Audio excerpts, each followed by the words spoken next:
সব ইতিহাস ভঙ্গ করেছে।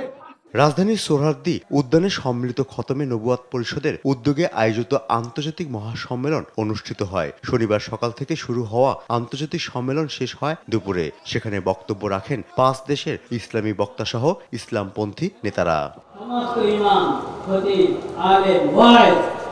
কাদিয়ানীদের অমুসলিম ঘোষণার দাবিতে অন্তর্বর্তী সরকারকে ভূমিকা রাখার আহ্বান জানানো হয়। একই সঙ্গে রাজনৈতিক দলগুলোকে কাদিয়ানীদের অমুসলিম ঘোষণার জন্য ভোটের আশ্বাস দেওয়া হয়।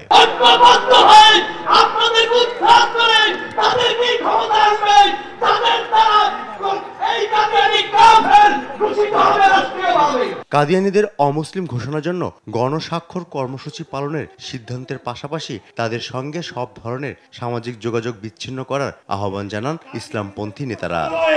নামাজ পড়া, তাদের সঙ্গে বৈবাহিক সম্পর্ক স্থাপন করা, তাদেরকে সালাম দেওয়া ইত্যাদি পরিহার করতে হবে।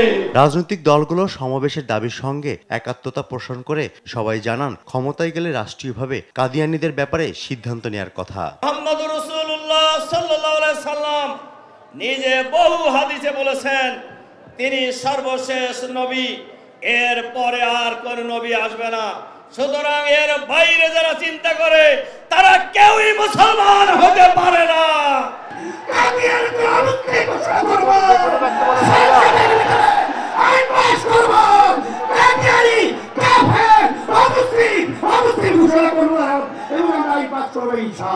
বিএনপি ক্ষমতায় গেলে রাষ্ট্র পরিচালনার মূলনীতিতে মহান আল্লাহর ওপর আস্থা ও বিশ্বাস পুনর্বহাল করার কথা জানান দলটির স্থায়ী কমিটির সদস্য সালাউদ্দিন আহমদ।